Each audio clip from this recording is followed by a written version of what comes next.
បាទអញ្ចឹងវិលមក session ថ្មីម្ដងទៀតដែលគូរំលឹកទៅលើមេរៀនដែលយើងបានរៀនរួចមកហើយគឺរបៀបប្រើប្រាស់នៅ command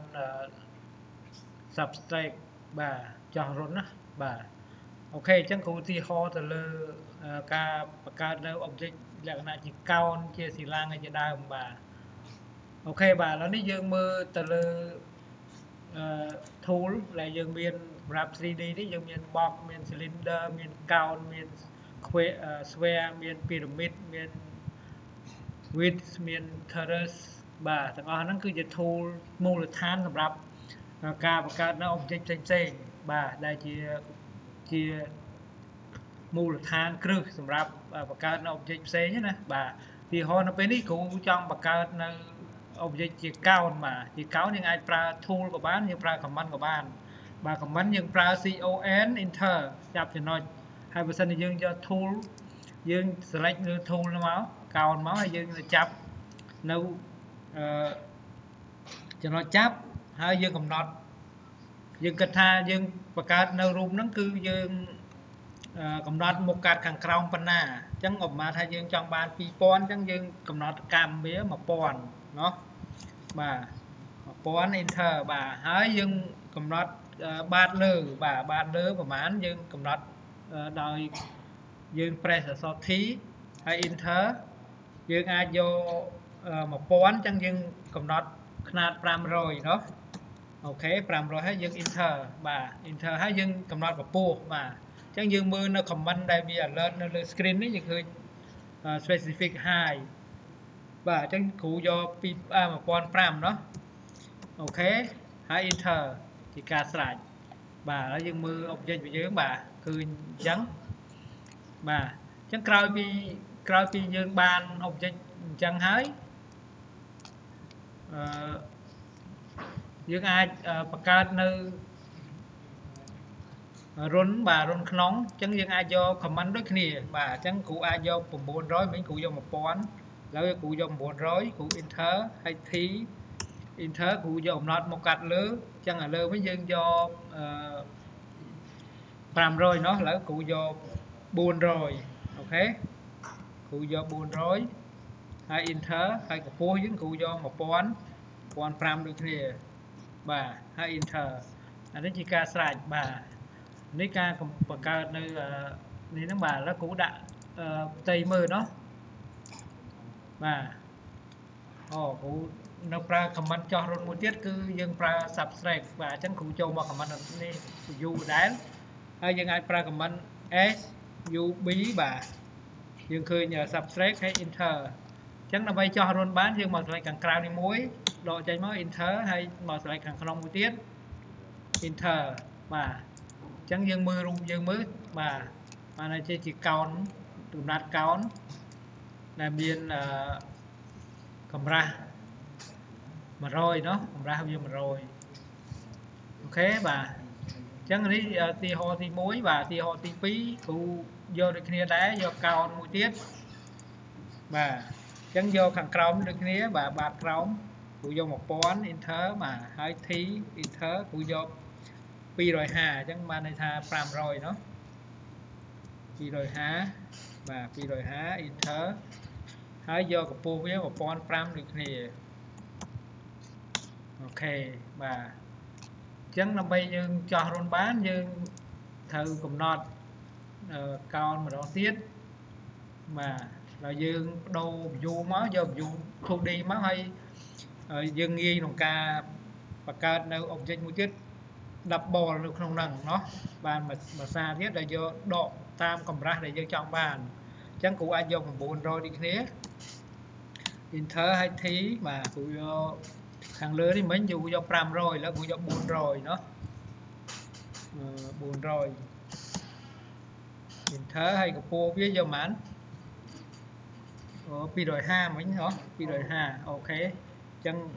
គ្រូសេរីមកក្រោយវិញបាទ set វាម្ដងទៀតបាទអូខេអញ្ចឹងនេះ900เนาะបាទអញ្ចឹង T enter បាទគ្រូយកប៉ុន្មាន250មិញណា ok là cú do happy rồi chọn mà pi rồi enter hai cái pu với dương do một con pram được này ok mà rồi hai dương complete ra command subtract là mấy cho run nó sub enter dương mà select khang ná dương select hàng cào muối lại càng lưới của bạn có một bạn này dùng khăn hàng cào nòng đó ok mà chẳng dân ban như đấy là cũng vừa xuôi của phụ xuôi ngon đó chẳng mà pon và inter thì inter của do soul inter của do phí hay mà pon pram đi kia mà hãy đôi khi đá cũng cho run thằng còng đấy mà chẳng cụ do 4 rồi đi kia inter hay thí inter của do soul hãy do mãn một pon buôn cho hữu do một con buôn cho mọi đó còn làm đó độ ra được là hai dương tập trên được ban cái này sub inter dương một lại hàng cào inter lại hàng nôngមួយទៀតចឹងយើងបានហើយចឹងចាំគូសស៊ីឡាំងមួយទៀតហើយចាំដាក់ផ្ទៃឲ្យយើងមើលเนาะអូខេចឹងស៊ីឡាំងនេះគ្រូយកមកកាត់ហ្មង2000เนาะ2000ចឹងយើងយក1000នេះគ្នា enter ហើយកម្ពស់នេះយក2000 enter เนาะអូខេហើយខាងក្នុងដូចគ្នាដែរគ្រូអាចយកនេះមកយើងយក900ដូចគ្នាយកកម្រាស់តែមួយបាទហើយនេះ2000 enter បាទអញ្ចឹងយើងចោះរុនដូចតែគ្នាទេបាទ sub enter បាទយើងមក select នេះមក enter មកក្នុងទៀត enter អូខេបាទអញ្ចឹងយើងអាច move វាឲ្យកម្ពស់គ្នាមក m enter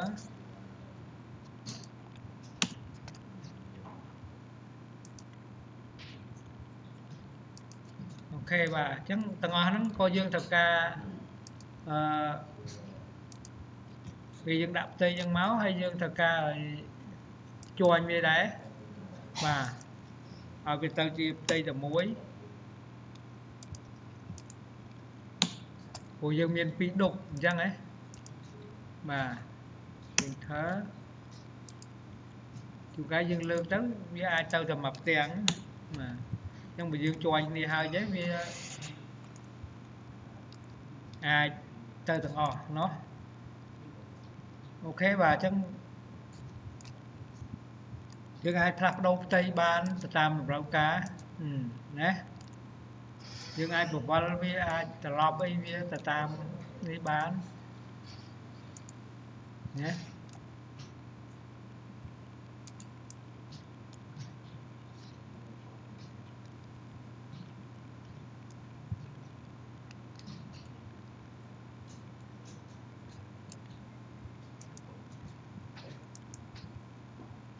អូខេហើយមួយទៀតនៅពេលដែលយើងត្រឡប់ទៅត្រឡប់ឡើងអញ្ចឹងវាអាចជួនកាលវាខុសទិសដៅយើងពិបាកធ្វើការអញ្ចឹងយើងអាចជាយាមចូលទៅតាមយូរបស់យើងវិញណាអមថាយើងចូលទៅវាមិនដឹងតាមណាតាមណីអញ្ចឹងយើងកំណត់ទៅតាមនេះមកយើងយក top ឬក៏យកមកកាត់view លក្ខណៈណាមួយឲ្យវាត្រូវគ្នាเนาะដើម្បីស្រួលធ្វើការយើងមើលទៅអាក់យើងនេះតើយើងអាក់យើងដើមវាអាក់ឈរเนาะបាទអញ្ចឹងត្រូវតែឲ្យវាឈរដូចគ្នាមកបា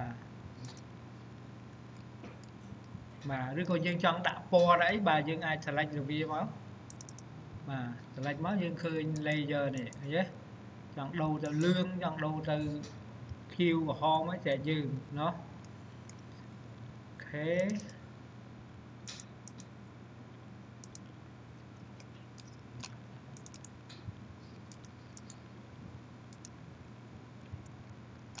បាទ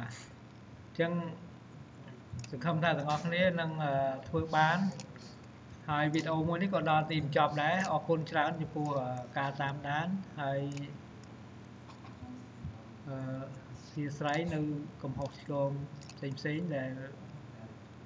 មាន error ខ្លះដោយសារយើងកំហុសបច្ចេកទេសเนาะអូខេអរគុណច្រើន